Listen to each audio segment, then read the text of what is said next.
نحمده ونصلي ونسلم على رسوله الكريم وعلى آلہ وصحبہ اجمعین اما بعد۔ گنج بخش فیض عالم مظہر نور خدا ناقصاں را پیر کامل کامل آرا رہنما حضرت سیدنا علی بن عثمان الحجویری المعروف حضرت داتا گنج بخش رحمۃ اللہ تعالیٰ علیہ کے افکار، تجلیات، ارشادات اور آپ کی تعلیمات پر مشتمل پروگرام جو آپ کی کتاب کے عنوان سے ہی موسوم ہے، کشف المحجوب، لے کر آپ کا میزبان مفتی محمد رمضان سیلوی آپ کی خدمت میں حاضر ہے۔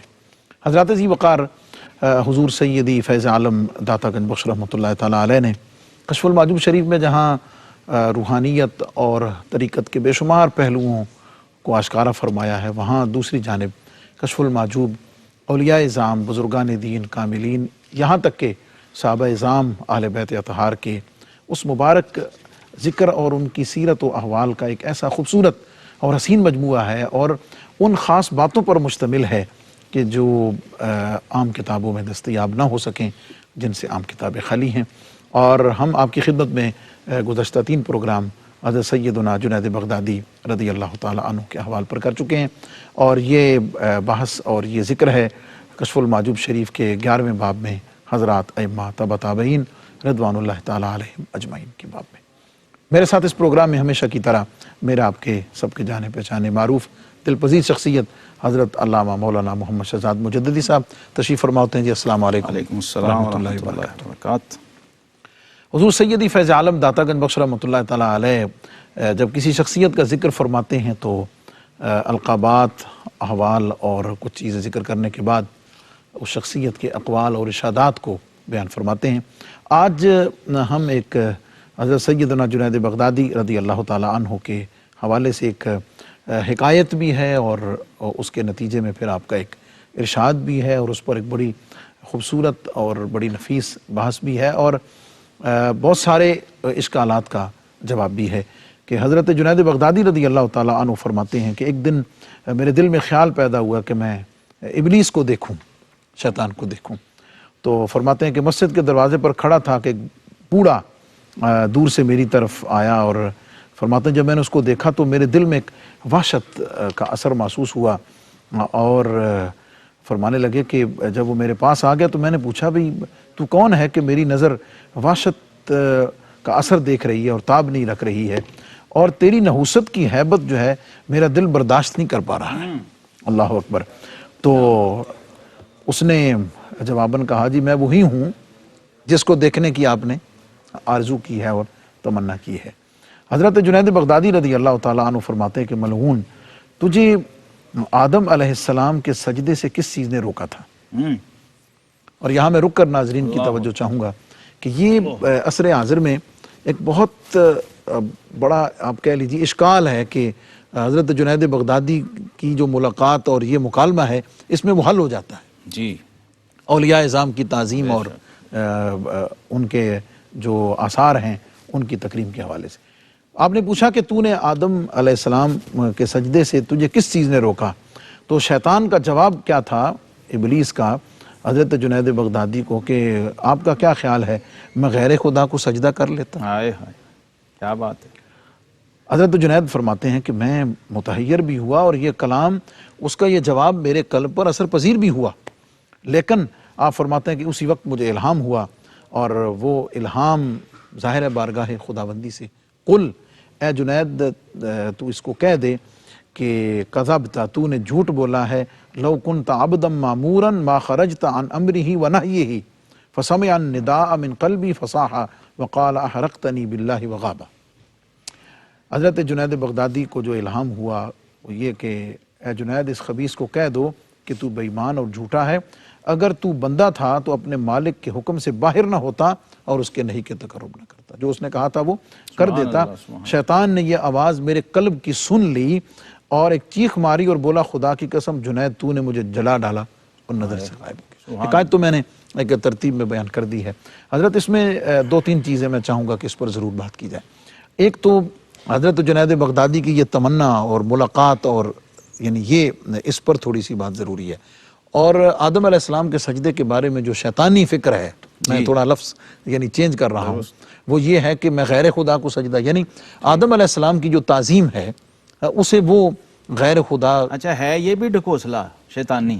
ہاں جی، یہ بات، یہ جملہ بھی بظاہر بڑا اٹریکٹیو ہے، حقیقت میں یہ ڈھکوسلا ہے، کیونکہ قرآن میں جو انویسٹیگیشن ہوئی ہے شیطان کی وہ اس کے برعکس ہے، اس کے کہ برعکس، تکبر اپنا تھا، انانیت اپنی تھی اصل میں، ابا واستکبر وکان من، جی جی، تو حقیر جانا جناب آدم علیہ السلام کو، اور خود کو آگ کہا اور ان کو مٹی کہا اور خاک کہا، لیکن اس پہ جو ملمہ کاری کی ہے، اوپر جو اس کو ریپ کیا ہے، وہ اس پر عقیدے کا لبادہ اڑایا ہے، توحید کا۔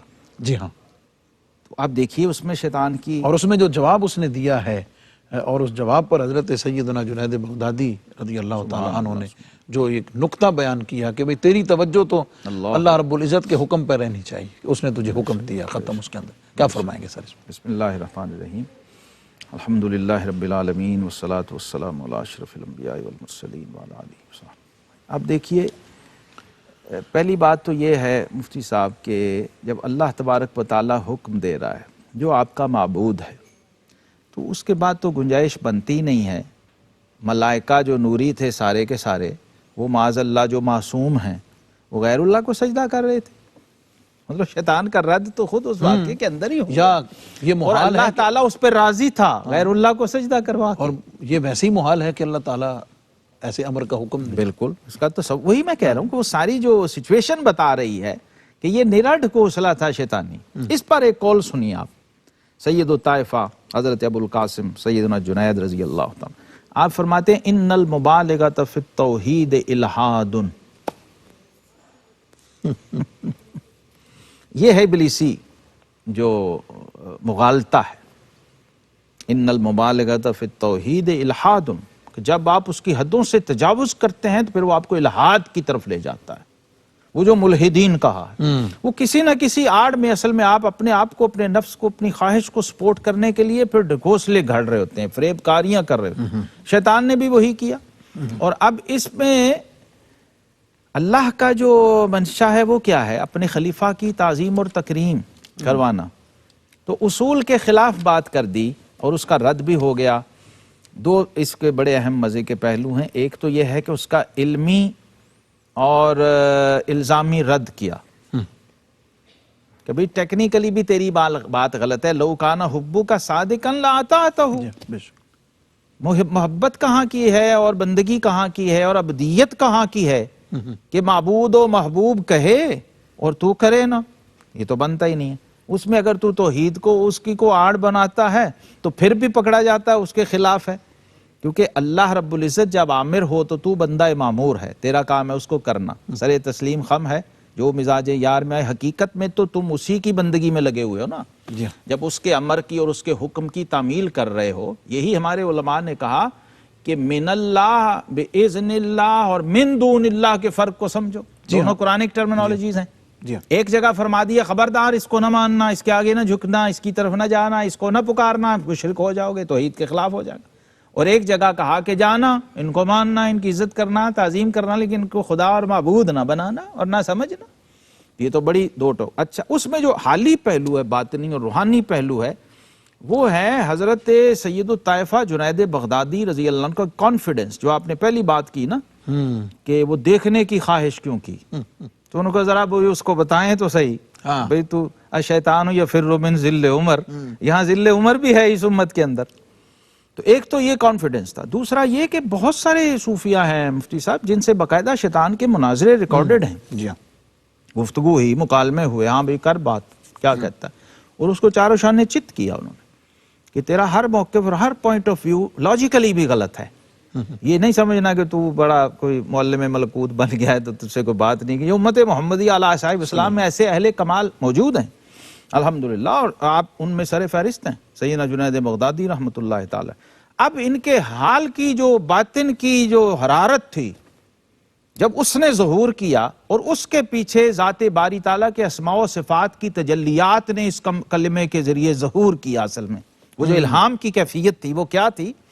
نار کو نار نہیں جلا سکتی مفتی صاحب، آگ کو آگ نہیں جلا سکتی، آگ کو نور جلا کے خاکستر کر سکتا اور مٹا سکتا۔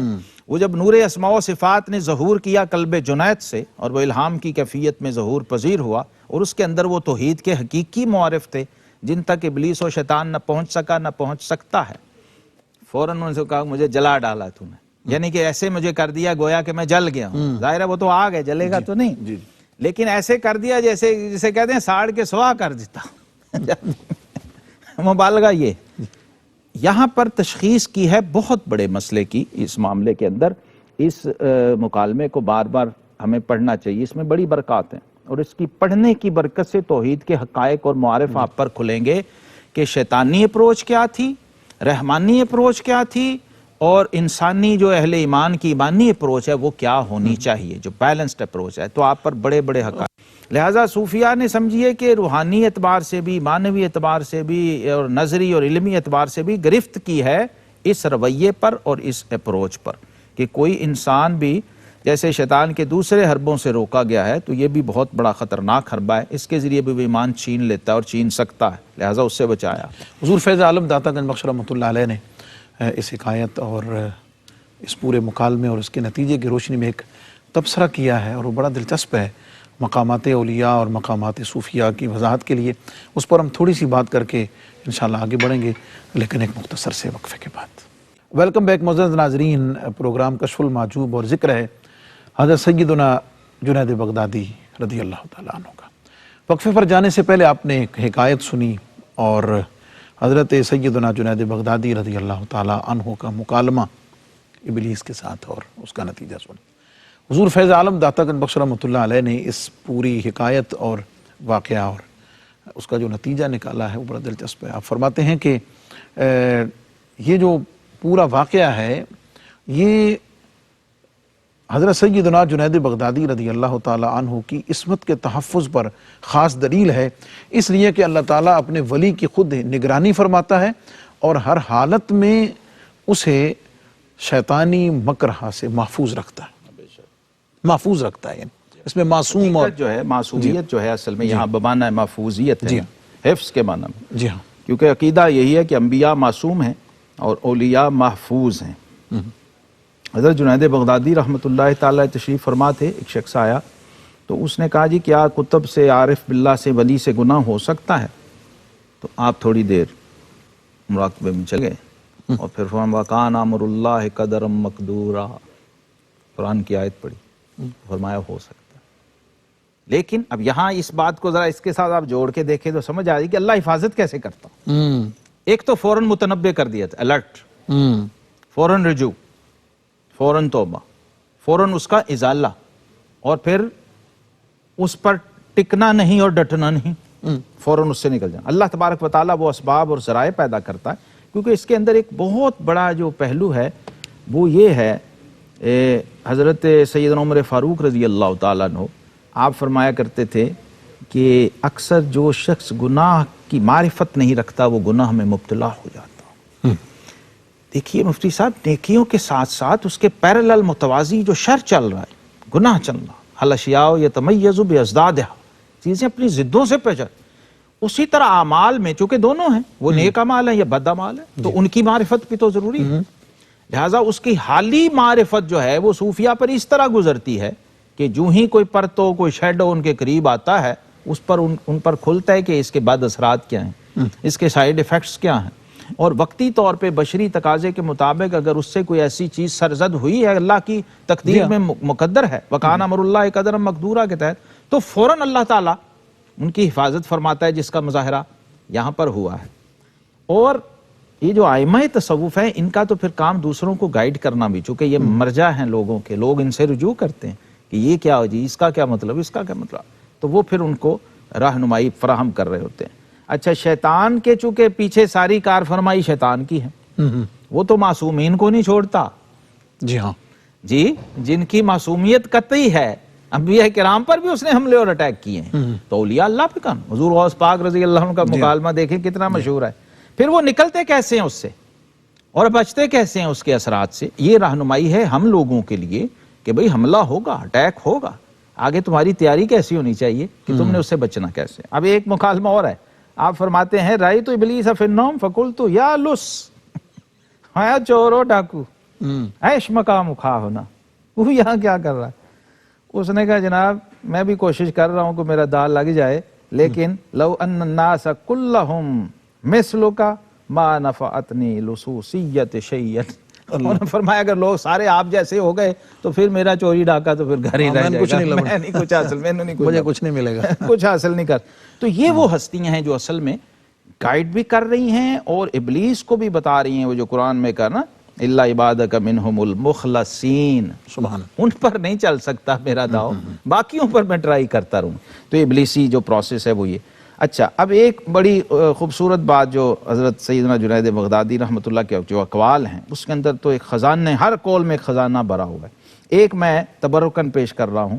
آپ فرماتے ہیں من نظر الی ولی من اولیاء اللہ تعالی فقبلہ واکرمہ اکرمہ اللہ علی رؤوس الاشہاد، جس نے اللہ کے کسی ولی کو دیکھا اور پھر اس کی ولایت کو قبول کیا، اس کی تکریم کی، اس کو عزت اور احترام دیا، اللہ تبارک و تعالیٰ دنیا میں اس شخص کو عزت عطا فرمائے گا اور آخرت کے اندر بھی لوگ دیکھیں گے کہ رب نے کیسے اپنے دوست کے عزت کرنے والے کو عزت عطا فرمائی۔ دوسرا آپ کا ایک بڑا بہت ہی اعلیٰ درجے کا فرمان ہے، فرماتے ہیں کہ التصدیق لطریقنا ولایت، ہمارے مشرب اور طریق کی تصدیق بھی ولایت ہے۔ اس پورے نظام کا منکر نہ ہو۔ مفتی صاحب کیسے ہو سکتا ہے کہ کوئی بندہ کمپیوٹر کو مانتا ہی نہ ہو، سافٹ ویئر انجینئر بن جائے، قائل ہی نہ ہو کہ کمپیوٹر بھی کوئی چیز ہے؟ ممکن ہی نہیں ہو سکتا۔ اسی طرح اگر آپ کو اللہ کی دوستی اور ولایت چاہیے تو آپ کو اس دبستان اور اسکول آف تھاٹ جو اس کے دوست ہیں پہلے ایڈمٹ کرنا ہوگا، جو اس کے ان دوست کی برتری کو ماننا ہوگا، ان کے تفوق کو تسلیم کرنا ہوگا، ان کی اسپیشلائزیشن کو ماننا پڑے گا، پھر آپ اس راہ پہ چلیں گے اور اس کے اندر کمال پیدا۔ یہ کیسے ہو سکتا ہے کہ پورے نظام کی نفی کر کے آپ کہیں کہ جی میں بھی اولیاء اللہ میں سے ہوں، اور پھر کرامات کے دعوے بھی کرتے ہوں اور پھر اس طرح کی باتیں بھی اپنے بارے میں پیش کرتے ہوں، کتابوں میں بھی لکھتے ہوں آپ کہ فلاں سے یہ کرامت ہوئی، فلاں سے یہ کرامت۔ جب آپ کرامت کے قائل ہی نہیں ہیں تو پھر کرامت کا صدور و ظہور کیسا؟ تو اس کے لیے آپ کو سب سے پہلا سٹیپ یہی ہے کہ آپ ولایت اور کمالات ولایت اس کی تصدیق کرنے والے ہوں، اس کا انکار نہ کریں۔ حضرت جنید بغدادی رحمۃ اللہ تعالی اس کی زندہ مثال ہیں، جیتی جاگتی۔ آپ نے بچپن سے لے کر جن مشائخ، جن شیوخ سے آپ نے استفادہ کیا ہے، آپ ان کے ارشادات و اقوال اگر کبھی دیکھیں اور پڑھیں تو اندازہ ہوتا ہے کہ اولیاء کرام اور بزرگان دین کی صحبت میں بچپن سے بیٹھے ہیں، اور بڑی طویل فہرست ہے، اس میں سے کچھ کا برکت کے لیے ہم ذکر بھی کریں گے، نام لیں گے۔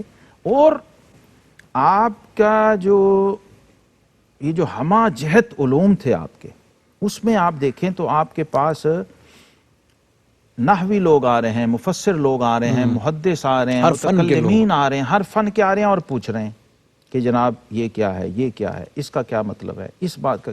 میں نے پڑھا کہ ابو الکیسان النحوی جیسا امام نحو وہ آپ کے پاس آپ کی خدمت میں آ رہا ہے اور سوال کر رہا ہے کہ جناب یہ بتا دیجئے کہ جو قرآن پاک کے اندر آیت کریمہ ہے سورہ الاعلیٰ میں سَنُقْرِئُكَ فَلَا تَنْسَى، اس کا کیا مطلب ہے؟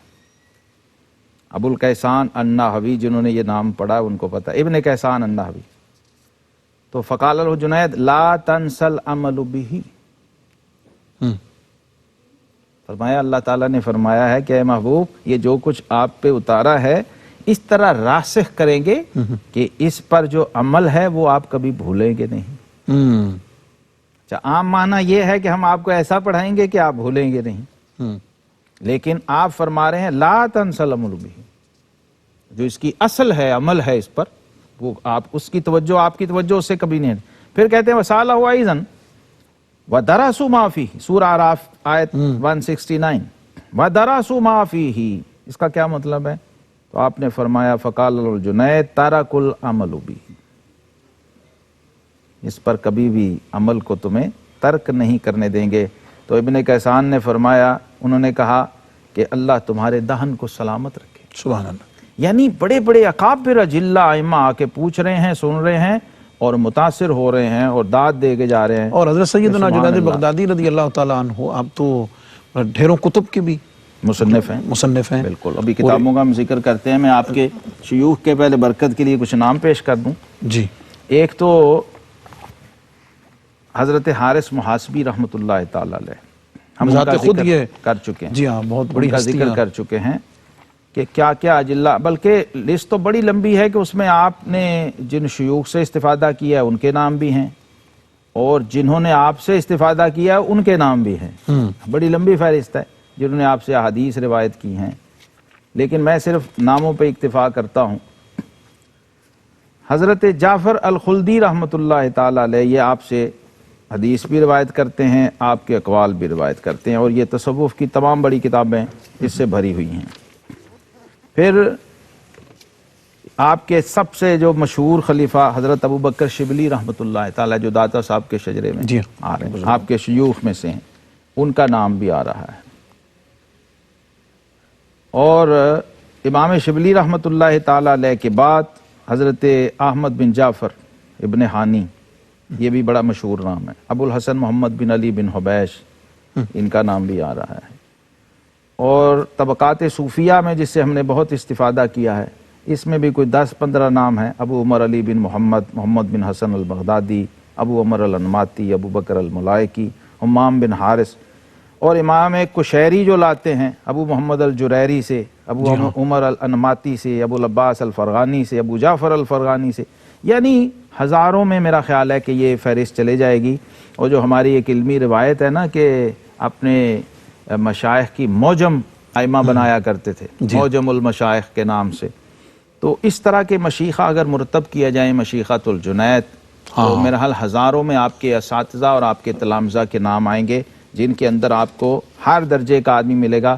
مفسر بھی ملے گا، محدث بھی ملے گا، فقیہ بھی ملے گا، اور امام کے درجے کا صوفی بھی ملے گا. حضور داتا گنج بخش علی حجویری رحمۃ اللہ تعالی علیہ نے جن شیوخ سے استفادہ کیا، آج میں نے ان میں سے ایک نام پڑھا مفتی صاحب، تو میں ان بزرگوں پہ رک گیا. میرا جی چاہا کہ آج میں ان کا نام بڑا لوں زیادہ، کیونکہ حضرت جنید بغدادی ان سے بہت متاثر تھے. اور یہ بزرگ ایسے تھے کہ کتابوں میں لکھا ہے کہ ان کی جو گدڑی تھی نا، وہ پیوند لگا لگا کے، صرف بازو جو گدڑی کا تھا نا جو پہنتے تھے، وہ 6-7 کلو کا ہو چکا ہوا تھا. پیوند لگا لگا کے اتنی ٹاکیاں اس میں لگی ہوئی تھیں، وہ اتنا بھاری ہو چکا ہوا تھا. یعنی پورے کا پورا لباس جو ہے وہ پیوند در پیوند تھا. اور حال یہ تھا کہ جنید بغدادی رحمۃ اللہ تعالی علیہ ان کے شاگرد ہیں. عراق کے اندر جن شیوخ سے آپ نے استفادہ، ان کا اسم گرامی ابو جعفر الکربنی البغدادی رحمۃ اللہ تعالی علیہ الصوفی. ایسے زاہد و مرتاز تھے، کہتے ہیں کہ ان کی شہرت ہی اپنے یہ پیوند لگے ہوئے جو کپڑے پہنتے تھے نا، وہ شہرت اسی وجہ سے گدڑی والا بابا کہ لوگ ان کو پکارتے تھے. تو کہتے ہیں کہ مرنے سے پہلے وصیت کی کہ یہ میرا خرقہ بھی میرے فلانے مرید کو دے دینا. اور یہ شاگرد ہیں حضرت ابو عبداللہ البراسی کے، اور حدیث کی روایت لاتے ہیں. یہ حضرت جنید بغدادی رحمۃ اللہ علیہ ان سے بہت متاثر تھے. آپ فرماتے ہیں کہ حضرت جنید بغدادی فرماتے ہیں کہ میں نے اپنے استاد سے حضرت ابو جعفر ابن الکربنی رحمہ اللہ سے پوچھا کہ اس شخص کے بارے میں آپ کا کیا خیال ہے. یہ آپ جنید پوچھ رہے ہیں اپنے استاد سے، اس شخص کے بارے میں آپ کا کیا خیال ہے جو علم کی باتیں تو بہت کرتا ہو لیکن ان پر عمل نہ کرتا ہو. اسی طرح اللہ جتنے کو علوم معارف، اصل میں اپنے ہی بارے میں پوچھ رہے تھے کہ شہرت بہت تھی کہ بھئی اتنے معارف، اتنے علوم، تو آپ سمجھتے تھے کہ شاید میرا علم جو ہے اظہار عز اتنے کے علوم و لیے معارف اتنا نہیں ہے. اشارہ یہ تھا. اب جواب استاد کی بھی نظر دیکھیے. فرمایا اب اگر تو آپ اپنے بارے میں پوچھ رہے ہیں تو پھر آپ اپنا کلام جاری رکھیے، اس کو روکے نا. اگر کسی اور کے بارے میں پوچھ رہے ہیں تو پھر جواب ہو رہا ہے، لیکن اگر آپ کے بارے میں ہے تو پھر آپ نے واز نہیں روکنا، اور یہ جو آپ کلام فرما رہے ہیں اس کو آپ نے جاری رکھنا ہے اگرچہ عمل کم بھی ہو. حضرت سیدنا جنید بغدادی رضی اللہ تعالی عنہ کے مشائخ کا اور اس کے ضمن میں یقیناً پھر آپ کے فضائل اور مناقب کا ذکر ہوا، علمی روحانی مقامات کا. حضور فیض عالم داتا گنج بخش رحمۃ اللہ تعالی علیہ نے حضرت سیدنا جنید بغدادی رضی اللہ تعالیٰ عنہ کے احوال اور جو چیزیں کچھ بیان کی ہیں، ظاہر ہے ہمارے سامنے ایک ٹائم لیمٹ ہوتا ہے، اس کے اندر اس کو سمیٹنا ہوتا ہے. اس کی کچھ باتیں ہم انشاءاللہ العزیز جو آپ کے ذکر میں ہیں انشاءاللہ العزیز آگے آنے والی جو ابحاث ہیں انشاءاللہ اس میں ہم اس کو لنک کر لیں گے اور آگے جاری رکھیں گے. ایک چھوٹی سی بات اور حکایت جو آپ کے ذکر میں حضور فیض عالم نے ذکر فرمائی ہے ہم آپ سے شیئر کریں گے، عرض کریں گے اور اس پر تھوڑی بات بھی ہوگی، لیکن ایک مختصر سے وقفے کے بعد. Stay with us. Welcome back معزز ناظرین، پروگرام کشف المحجوب اور ذکر ہو رہا ہے حضرت سیدنا جنید بغدادی رضی اللہ تعالیٰ عنہ کا. آپ کے ذکر میں حضور فیض عالم داتا گنج بخش رحمۃ اللہ علیہ نے آخر میں ایک واقعہ ذکر فرمایا کہ حضرت جنید بغدادی رضی اللہ تعالیٰ عنہ کا ایک مرید جو ہے وہ اس خوش فہمی میں مبتلا ہو گیا کہ میں اب کسی مقام پہ پہنچ گیا ہوں، اور اس کے نتیجے میں اس نے اپنے شیخ یعنی حضرت جنید بغدادی سے کچھ دوری کر لی اور اعراض کر لیا، اور چند دنوں کے بعد حضرت جنید بغدادی کی خدمت میں حاضر ہوا چیک کرنے کے لیے کہ میں ذرا پتہ کروں کہ یہ جو میری کیفیت ہوئی ہے حضرت جنید بغدادی کو اس کا علم ہے یا نہیں ہے. آپ کی خدمت میں حاضر ہوا اور کچھ سوال کرنے لگا، تو اس سوال کے جواب میں آپ نے فرمایا کہ بھئی تو کیا چاہتا ہے، تجھے تیری بات کا جواب الفاظ کی شکل میں دیا جائے یا اس کے معنی کی شکل میں دیا جائے، حقیقت معنی کی شکل میں؟ اس نے کہا جناب دونوں طرح ہی آپ جواب دے دیں. اب آپ نے جو لفظی اور عبارتی جواب فرمایا، آپ نے فرمایا کہ اس کا جواب ایک تو یہ ہے کہ اگر میرا تجربہ کرنے کی بجائے، مجھے چیک کرنے کی بجائے تو اپنے آپ کا تجربہ کر لیتا، اپنے آپ کو چیک کر لیتا، تو تجھے میرے پاس آنے کی ضرورت نہ ہوتی. اور معنوی جواب روحانی یہ ہے کہ جا میں نے تجھے منصب ولایت سے معزول کر دیا. حضور فیض عالم فرماتے ہیں کہ حضرت جنید بغدادی کا یہ فرمانا تھا کہ اس کا رنگ چہرے کا سیاہ ہو گیا اور اس کے دل سے جو ایک یقین اور معرفت کی کیفیت تھی وہ ختم ہو گئی، اور پھر فوراً توبہ کرنے لگا اور اس چیز سے ہاتھ اٹھا لیا. حضرت جنید بغدادی کا فرمان جو اس پورے واقعہ کے بعد آپ نے اپنے اس مرید کو فرمایا، آپ نے فرمایا کہ تو نہیں جانتا کہ اللہ کے ولی والیان اسرار ہوتے ہیں اور تجھ سے ان کی ضرب برداشت نہیں ہوگی، بچ کے رہ. پھر ایک پھونک ماری اور اس پھونک کی برکت سے پہلے درجے پر بھی فائز ہو گیا، اور اس دن سے پھر اللہ والوں کی جو بارگاہ ہے ان کے معاملات میں دخل اندازی کرنے سے بھی توبہ کر لی اور اپنے احوال پہ برقرار رہ گئے. بہت ساری باتیں حضرت اس حکایت میں، بڑے تربیت کے اس میں بہت سارے پہلو ہیں، میں بھی ہم ہر چیز کو ڈسکس نہ کر سکیں اشارات میں، لیکن میں چاہوں گا کہ یہ جو آپ نے فرمایا کہ میرا تجربہ کرنے کی بجائے اپنا تجربہ یعنی خود کو پرکھ لیتا، پہلے. دیکھیے نا، تصوف میں اتنی کسوٹیاں ہیں کہ آپ خود کو پرکھنے کی بجائے شیخ کو پرکھنے چل پڑے. تو فرمایا کہ اتنا وقت جو اس میں اشارہ یہ تھا کہ تو نے ہمارے پاس اتنا رہ کے وقت ضائع کر دیا، سیکھا کچھ نہیں. یعنی جو کسوٹی تجھے خود کو پرکھنے کے لیے دی تھی اس پر تو نے شیخ کو پرکھنا شروع کر دیا. اور دوسرا کہ مرتبے سے معزول کر دیا، ظاہر ہے وہ خود ہی جو تیار کیا، خود جو تیار کیا ہوا تھا، کمانڈنگ تو اپنے پاس. مشہور جملہ حضرات صوفیہ استعمال کرتے ہیں کہ جو دے سکتے ہیں وہ لے بھی سکتا ہے. سمجھ آ گئی. تو یہ تو وہ فرمایا نا آپ نے، اور وہ کر کے بھی دکھایا، کیونکہ باطن میں شیخ کا جو تصرف ہے مرید کے، وہ مرید کے اپنے تصرف سے 1000 گنا زیادہ ہوتا ہے. یہ یاد رکھنے کی بات ہے. مرید بھی 3 طرح کے ہیں نا، ایک مبتدی ہے، ایک متوسط ہے، ایک منتہی ہے. اب جو اس طرح کا مبتدی مرید ہے اس کے پاس تو بالکل اسی طرح ہوتا ہے جیسے کہ وہ اپنے بولو براز کے لیے بھی کسی دوسرے کا محتاج ہے، شیرخوار بچے کی طرح. تو شیخ کو پتا ہے، لہٰذا اس نے اس سسٹم کو، اس ڈسپلن کو ایوائڈ کیا اور وائلیٹ کیا تو وہ فوری اس کا دوسرا رول اپلائی ہوا. یہ جو معزول کرنا کہتے ہیں اس کا مطلب یہ ہے کہ اس نے اپنے آپ کو خود ہی معزول کر لیا.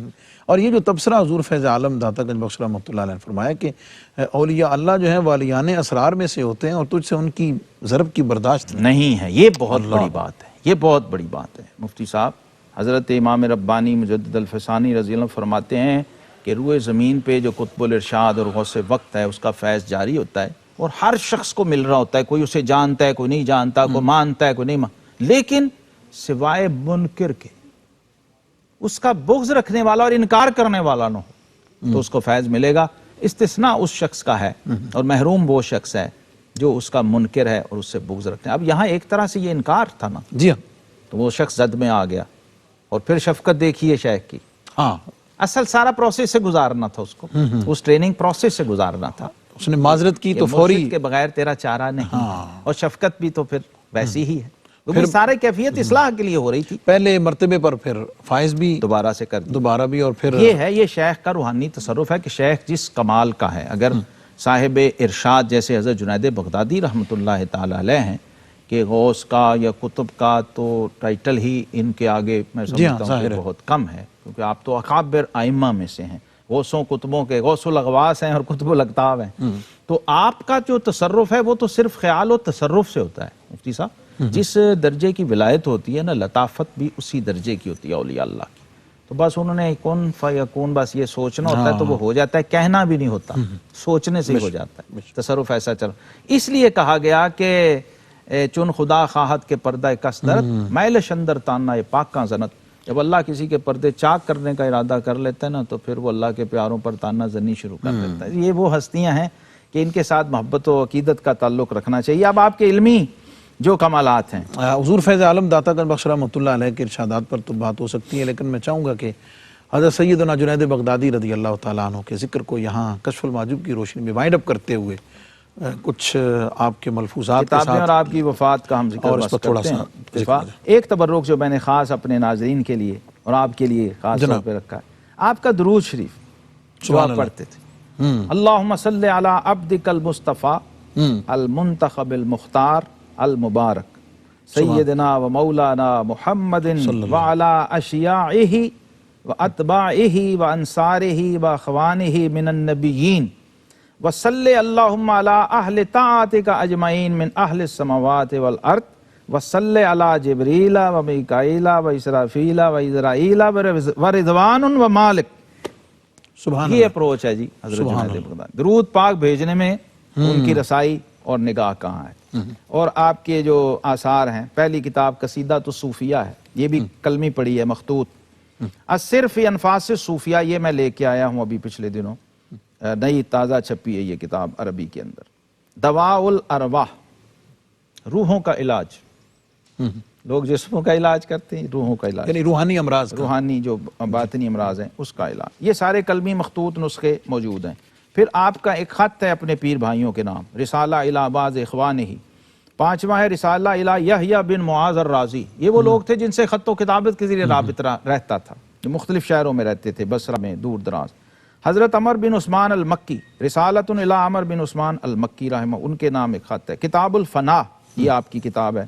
کتاب المیثاق، کتاب فی الالوہیہ، کتاب الفرق بین الاخلاص والصدق، یہ ہے ان کا اصل میدان. مسائل التوحید 11ویں کتاب. 12ویں ادب المفتقر الی اللہ، رسالہ الی ابی بکر الکسائی الدنوری، رسالہ لا عنوان لہا. کتاب دواء التفریط اور شرح شطحیات ابی یزید با یزید بسطامی رحمہ اللہ. پھر ایک اور رسالہ ہے جس کا عنوان نہیں ہے، الوصایا، یہ آپ کی کتاب بڑی اہم. رسالہ الی ابی العباس الدنوری، رسالہ الی ابی اسحاق المارستانی، رسالہ الی بعض اخوانہ. پھر رسالہ الی یحییٰ بن معاذ. کچھ کتابیں منسوب ہیں جو آپ کی طرف تحقیق سے ثابت نہیں ہیں. اس میں ایک رسالہ ہے فی الشکر فی الفاقہ، ایک مارکیٹ میں چھپی اور ایک مارکیٹ میں کتاب آئی ہے معالی الہمم، جو ترجمے کے ساتھ، جس کو اے جے اوربری نے لکھا کہ یہ کتاب آپ کی طرف غلط طور پہ منسوب ہے، صحیح نہیں. ایک کتاب کا نام داتا صاحب نے کشف المحجوب میں لکھا ہے، تصحیح الارادہ. یہ آپ کی ان کتابوں میں سے جو اویلیبل نہیں ہیں، دستیاب نہیں ہے. منتخب الاسرار فی صفات الصدیقین والابرار. تو یہ معالی الہمم جو ہے نا مفتی صاحب، یہ بالکل اسی طرح ہے جیسے داتا صاحب کی جو کتاب ہے نا کشف المحجوب کے علاوہ کشف الاسرار رسالہ منسوب ہے آپ سے جھوٹا، غلط کے طور پہ، جو آپ کی کتاب نہیں ہے. بے شک. اسی طرح معالی الہمم، جیسے کشف الاسرار میں سعدی شرازی کا شعر لکھا ہوا ہے، ایسے ہی معالی الہمم میں ان بزرگوں کے اقوال لکھے ہوئے ہیں حضرت جنید سے جو آپ کے بعد پیدا ہوئے ہیں. آپ کے بعد جو پیدا ہوئے ہیں ان کے اقوال درج ہے. تو اس سے اندرونی جو داخلی جو ایویڈنس ہے اس سے پتہ چل جاتا ہے. آپ کی وفات پر، آپ کی وفات جو ہے 298 ہجری ہے جی، تیسری صدی ہجری مکمل ہو رہی ہے. تیسرا جو 100 سال ہے مفتی صاحب، انتہائی اہم ترین، جیسے میں پہلے بھی کہہ چکا، ہر اعتبار سے وہ آپ کی وفات کا سال ہے. اب حد ہے، یہ بھی مثال کہیں نہیں ملے گی کہ وفات کے وقت بستر مرگ پہ مفتی صاحب آپ محظوظ ہوں گے، قرآن پڑھنے سنانے والے، پورا قرآن ختم کیا سبحان اللہ، بستر مرگ پہ، اور پھر 70 آیتیں البقرہ کی واپسی آ کے پھر دوبارہ پڑھ کے تو پھر رخصت ہو رہے ہیں اور اللہ کو پیارے ہو رہے ہیں۔ وہ جو آپ کے پاس بزرگ بیٹھے ہوئے تھے، جمعۃ المبارک کا دن تھا 298 ہجری میں، شوال کا مہینہ تھا، تو کہتے ہیں ہم لوگ حیران تھے، ایک نوجوان آیا کہنے لگا حضور یہ مصلی ابھی بھی بچھا ہوا ہے، پرانا سی جائے نماز بچھی ہوئی تھی نماز کے لیے، کہ اب تو جانے دیں۔ فرمایا جب اس مصلی نے اس اچھے وقت میں ہمارا ساتھ نہیں چھوڑا تو اب ہم اس کا ساتھ کیسے چھوڑ دیں؟ اللہ، یہ تسبیح دیکھی تو کسی نے کہا حضور ابھی بھی تسبیح پڑھتے ہیں؟ فرمایا شروع میں اس نے ہمارا ساتھ دیا، اب آخر ہم اس کا ساتھ دیں گے۔ یہ وضع کے خلاف، وضعداری کے خلاف ہے، کہ مروت کے خلاف ہے، کہ اب ہمیں اس کی ضرورت نہیں رہی تو ہم اس کو چھوڑ دیں، ابھی بھی برکت کے لیے ہاتھ میں رکھ۔ یہ جو کیفیت، 60,000 بندے نے مفتی صاحب آپ کا جنازہ پڑھا اللہ اکبر۔ اور 1 مہینے تک جنازہ ہوتا ہی رہا ہے، مخلوق ختم نہیں ہوئی۔ قبر میں دفن کے بعد بھی جو لوگ رہ گئے پیچھے، وہ آ کے آپ کی قبر پہ جنازہ پڑھتے رہے۔ معزز ناظرین، اس پر تھوڑی فقہی بات کی جا سکتی ہے۔ حضرت سیدنا جنید بغدادی رضی اللہ تعالیٰ عنہ کا ذکر پاک آپ نے مختلف اسالیب میں اور مختلف انداز سے سنا، اور آخر میں ہم نے تھوڑا اس کو چیدہ چیدہ چند باتیں آپ کی شخصیت سے کر کے اس کو وائنڈ اپ کیا ہے، ورنہ سچی بات تو یہ ہے کہ اگر کشف المحجوب کی روشنی میں اور اس سے ہٹ کر جتنا ذکر حضرت سیدنا جنید بغدادی رضی اللہ تعالیٰ عنہ کا موجود ہے، اس پر بہت طویل اور پہلی بار میرا بھی جی نہیں چاہ رہا تھا کہ اس کو روکا جائے، ہم اس پر بات کرنے کو ڈیورنگ دا بہت بریک ہم بات کر رہے تھے کہ ہم اس پہ اوپر تھوڑا اور کر لیں، لیکن ظاہر ہے پروگرام کا ایک اسلوب ہے، اور یہ ہمارا حضرت سیدنا جنید بغدادی رضی اللہ تعالیٰ عنہ پر چوتھا اور اس پروگرام کے حوالے سے آخری پروگرام تھا۔ معزز ناظرین، اپنوں کا دائیں بائیں سب کا بہت خیال رکھیں، اس میں ہم سب کی بھلائی ہے، اور اولیاء اللہ سے عقیدت و محبت دونوں جہانوں میں کامیابی کی ضمانت ہے۔ والسلام علیکم ورحمۃ اللہ وبرکاتہ۔